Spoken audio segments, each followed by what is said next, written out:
Hello, everybody, and welcome to a conversation with artist Stephanie Dufford. Hello, Stephanie. Hello.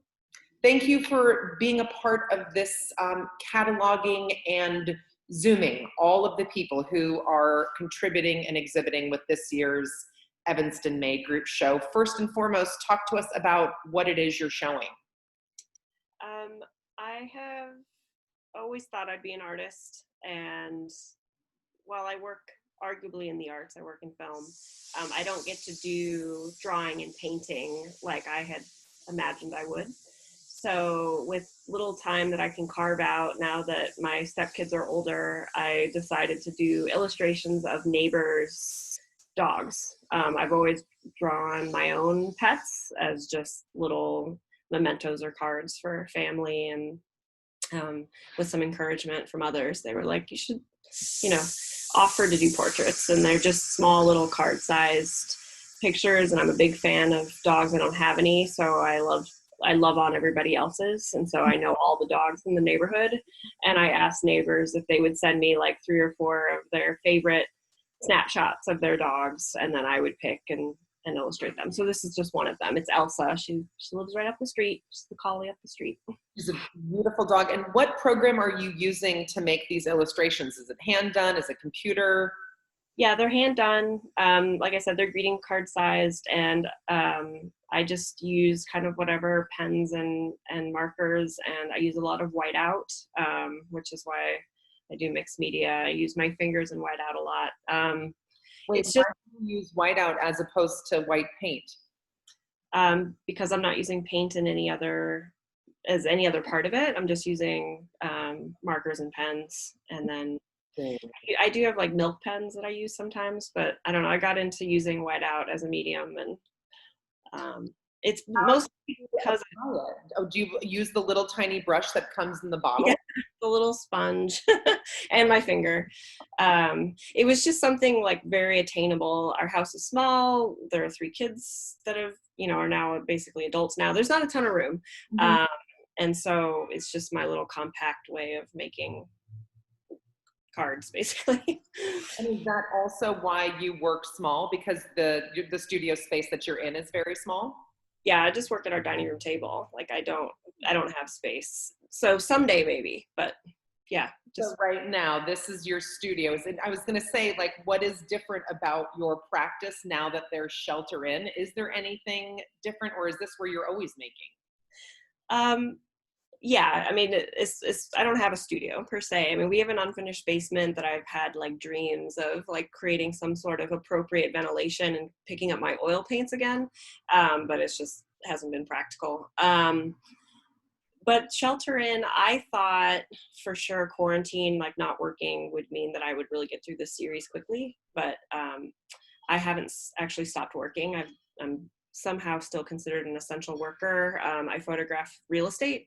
So I haven't stopped. Actually work has picked up. So I haven't had any extra time, and all the adult kids are home. So I have less room. So wait, so you're all in this house together, but then when you go photograph, that means you drive in the car and you take pictures interior or just exterior? I'm doing virtual tours. So I'm going into empty homes so that people can virtually tour them online, since they can't physically go into homes right now. Interesting. And there's an uptick because, right, mortgage rates are really low and people are, so that is keeping you busy, and you're not sitting at home making art. Yeah, no, I was really excited because I work in film too. And so I was working full time on a television show in Chicago as a camera assistant. And then when we were shut down, I was like, all right, well, it's stressful in its own way, but I will get to do my art. And then I picked up this, and then the real estate was always kind of on the side because I don't always work full time. Anyway, and then they were like, we need you. So anyway, it was like one day of like, I'm going to get stuff done. And then did it. And you also mentioned, so this series that you're working on is like all the neighbors' dogs. You're doing like all of their portraits, and are they commissioned, or are you just like asking them to draw the dogs? I don't really know. Like I said, it's like I'm kind of tiptoeing in that I love the arts and doing the arts. I know I like to draw pets, so that was a safe place to start. And I just thought 10. That seemed like a reasonable number I could do. So I just reached out to a bunch of neighbors, and then when I got 10 responses back and got their photos, and those were the dogs I settled on doing. But That's what you're going to start there's with. other dogs, I'm sure, but yeah, that's where I'm starting. So fun. And you are not alone. There are several, like Kathy Halper, who's a fiber artist and painter. She does animal portraits, but in needlepoint. Cool. And then there's a portrait, really talented painter, Ellen Green. She also sometimes does animal portraits. I mean, like, it's just, and people, love their pets. And it seems like a safe place for someone who's just kind of dawdling to, who doesn't love to see, at least, if not purchase, an image or an illustration of their pet. Okay, so this is another question. You have mentioned that there's been this uptick in the busyness factor, but the work that you're doing in terms of photographing is not so much human engagement.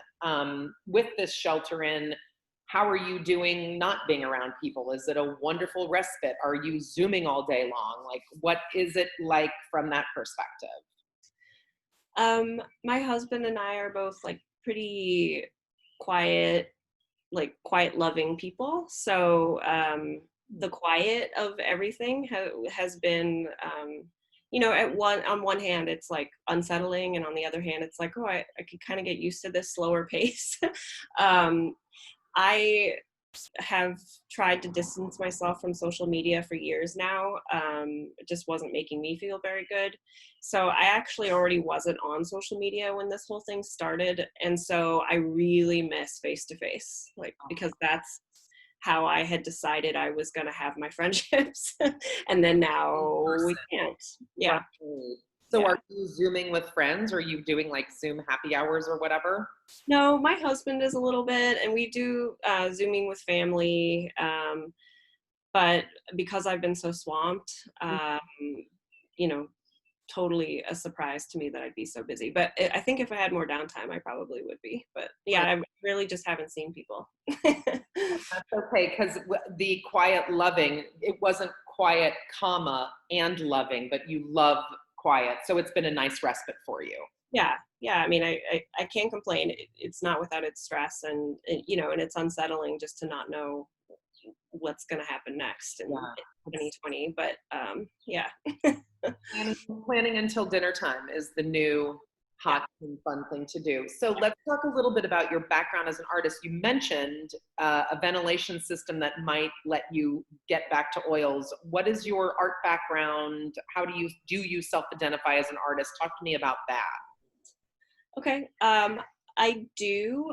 Like I said, I always wanted to. When I was a kid, kids wanted to be firefighters or they wanted to be vets, and I wanted to be an artist. My dad was a professional clarinetist, at the San Francisco Symphony and Orchestra. So he was like a working musician.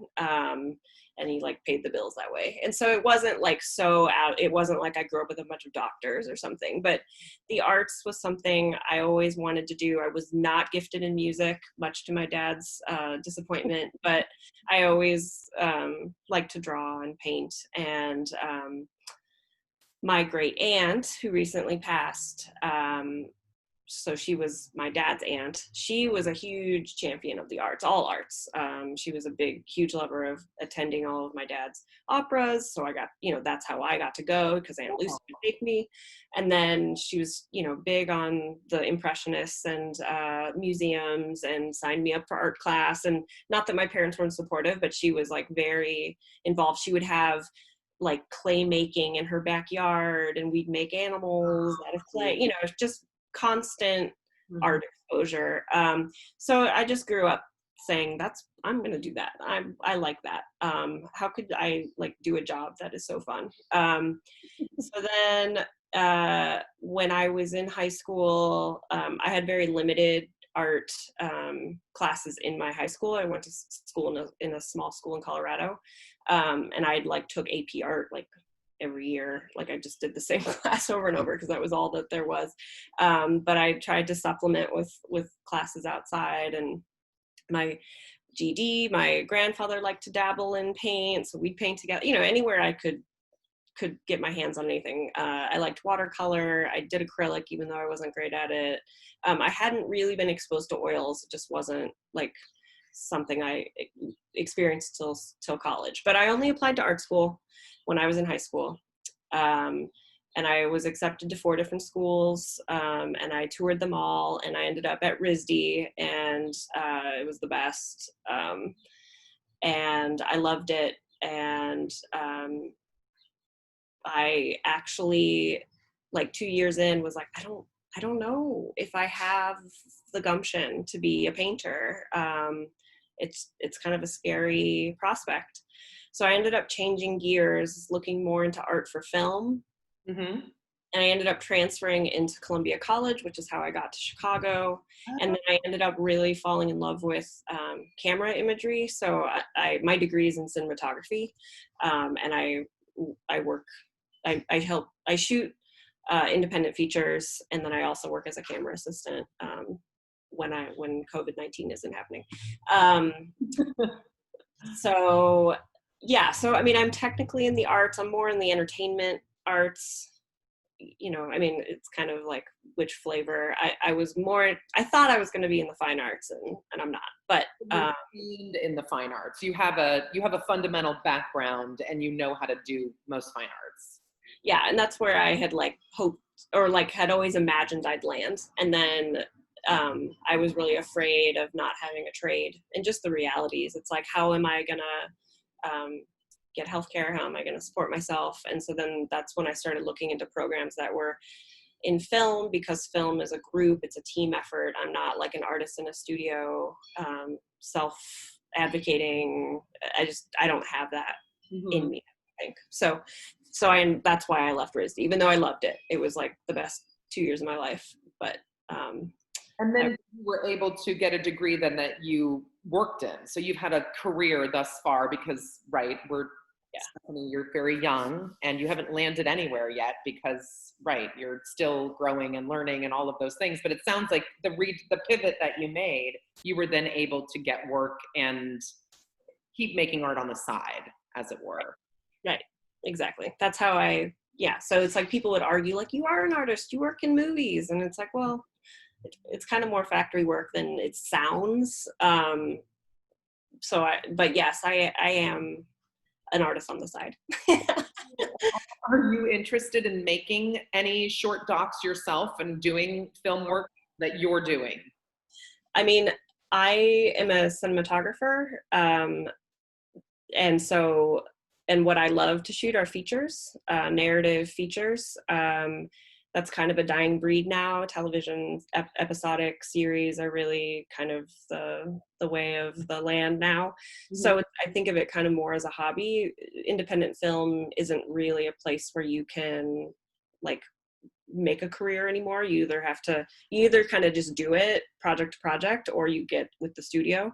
And all studios are now making episodic TV. So I'm at a crossroads with film also, but I do a lot of operating and lighting work for nonprofits and kind of more doc style. And that's just super appealing to me, because I get to like make people look good for interviews, but then I get to hear like really awesome work going on in Southside Chicago, or like I did one just before, like right when COVID hit, I got to interview a nurse who was like talking about like what the experience of the start of this pandemic has been. And it was just, that's really cool. And I get to do that under the guise of being an artist, but I really just get to meet, and hear about really cool stuff that's going on. Yeah. And the crossroads that the film industry, every industry, right, is so interesting. And it just feels like there's this weird democratization of media and film and all of it. And I feel like even what we're doing right now today is like also part of this weird experiment, but it's amazing that at the stories that are out there, especially in Chicago and Evanston. It's incredible. Yeah. So that would be cool. I don't really know how to spearhead that, but doc is something I would definitely never turn from, and there isn't money in it either, as far as I know. But I already do film and not make money, so I'm ready to do a doc about someone cool or something cool, you know. Nice. All Yeah, right. I'm filing that away in my little mental Rolodex because you yeah. know I have one. Evanston Made doc. Yeah, because I do feel like as we pull away from the in-person stuff, like how do we keep our member artists connected with the public? And it's yeah, it's a question that we ask ourselves all day. So thank you for being part of the effort to connect us. And thanks for exhibiting on this virtual show. Like I totally appreciate you getting involved. Cool. It was funny. I was sitting on my porch 3 years ago now, and my neighbors, who our boys are in the same grade, walked by, and I'm like, oh, hey guys, where are you going? And they're like, oh, we're going to the Evanston Art Center. There's a show called Evanston Made. And I was like, what is that? And she was like, oh, it's all Evanston artists, and they're friends with oh, I'm blanking on her name right now. She always does the really awesome water. Lynn Miller Yes, Jones. yes. Yeah. So they're friends, and I think that's why they were going. And then I was like, this is amazing. Like, I know I'm just kind of a like fart around artist, but like if it's open to I do live in Evanston. That I have that credential, like, so I can do this. And you make art, therefore you're qualified. That's so awesome. And it's been 3 years. That's very, very cool. Yeah, so I did it last year and now this year. So, but Nice. anyway, yeah, I just think it's awesome. It's an opportunity that we have. Nice. Last year was the rat underbelly, and this year is the beautiful dog. That's so fun. Yeah, Awesome. yeah. All right. Thank you for today, Stephanie. I totally appreciate it. Yeah, thank you.